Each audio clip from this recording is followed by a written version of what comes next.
Yo, what's up mga kabarangay? It's your boy, Consi Pao. Time check tayo ngayon. Ang oras natin ngayon ay 3:45 na ng madaling araw. Para sa impormasyon nga pala ng nakakarami sa lahat, ay ako'y nagtatrabaho bilang isang VA, virtual assistant sa isang kumpanya sa Amerika.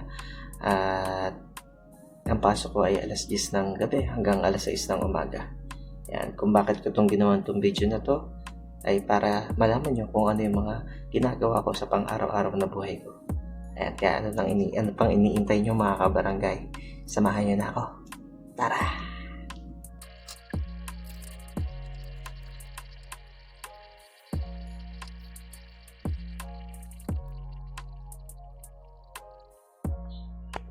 At ayan na nga mga kabarangay. Bali nakaligo na ako. Time check 9:30 na. Running late na ako para sa session namin sa barangay. 9 o'clock ang call time namin, kaso medyo natulog kasi ako kanina pagka-out ko ng alas 6. Hindi ko na nabidyohan yung pagtulog ko kasi paano ko mabibidyohan yun? Parang ang creepy naman kung bibidyohan ko pa, di ba? Ayan, kaya ngayon time check tayo 9:30. Papunta na ako sa session namin sa barangay dahil sa umaga si Consi ay konsehal. Mamayang gabi pa ang pagiging BA. Para nga pala sa informasyon, brown out ngayon. Medyo pawis na ako. Nagmamadali na ako. Diyan na kayo.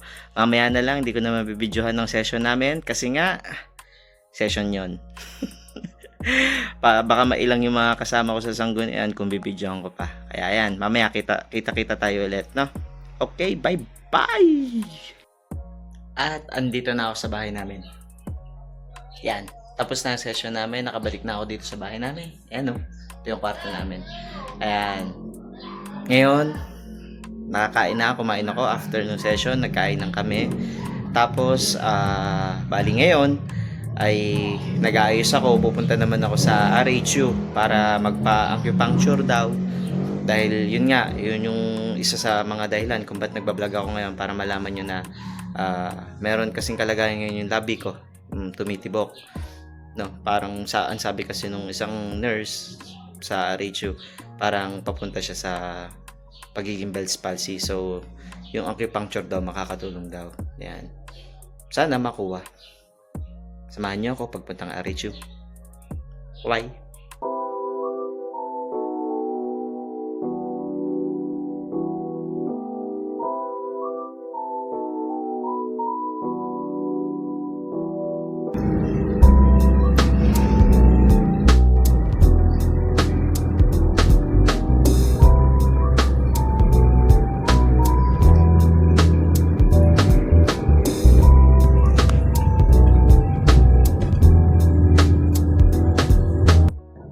At andito na tayo sa RHU Pagsanghan, mga kabarangay. Ayan, magpapa-acupuncture na tayo. Ayan, ayoko sanang i-vlog to eh. Gusto ko sana laging happy lang. Ayan, siguro itong vlog na to medyo boring, no? Pero gusto ko sanang gawin na rin kasi para kung sakali yung may mga tao na may simptomas, ayan, may kumbaga awareness na rin para sa kanila na merong mga ibang way na pwedeng makatulong, no? Maagapan. Ayan, dito sa RHU kasi meron tikam traditional, hindi ko medication something ganan.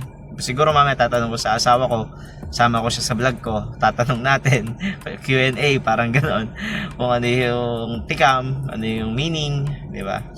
Ayan, para mas mapaliwanag kung ano yung kalagayan ko ngayon. Pero ngayon naman walang nangyayari, no? Siguro ito, tignan nyo, papakita ko yung nangyayari dito sa labi ko. Ito.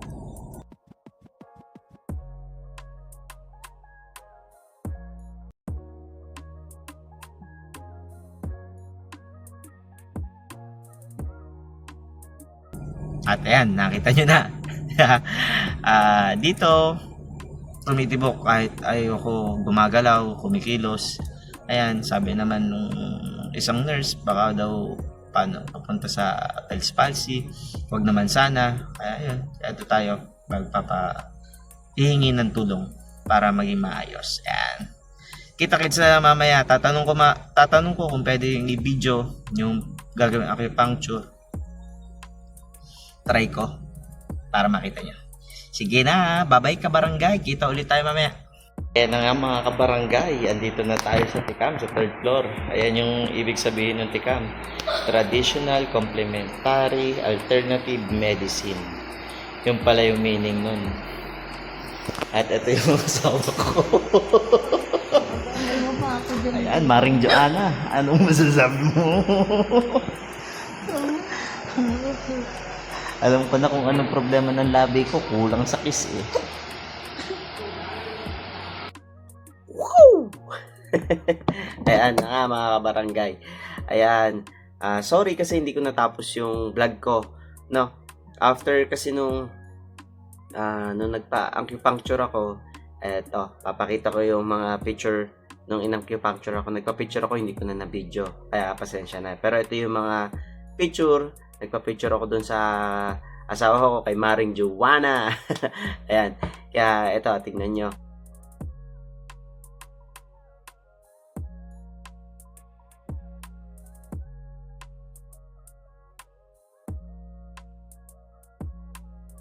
Ayan.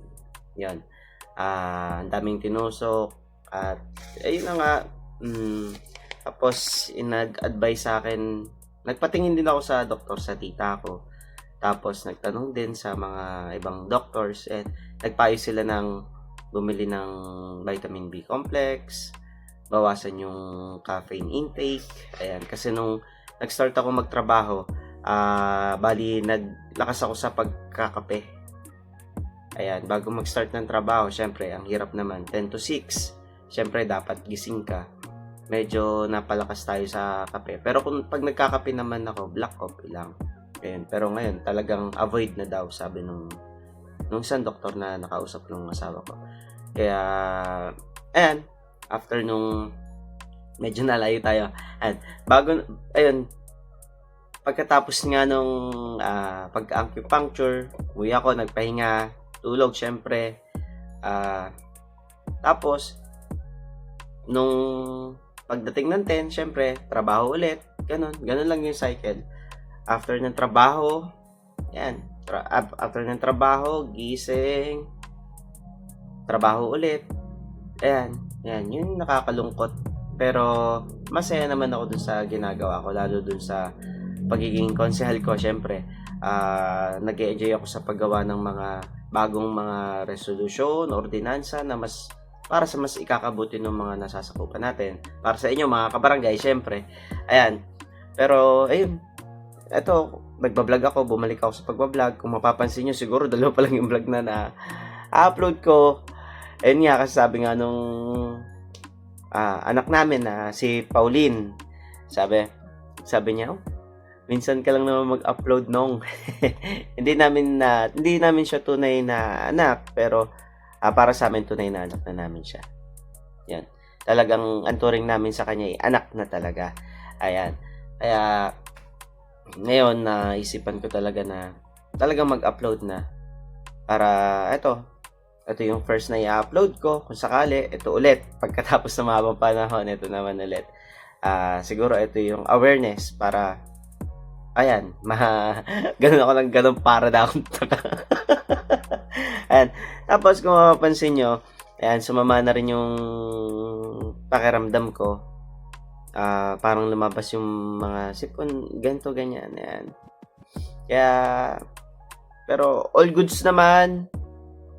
Pakiramdam ko, nag-improve. Siguro, mag-subscribe na kayo.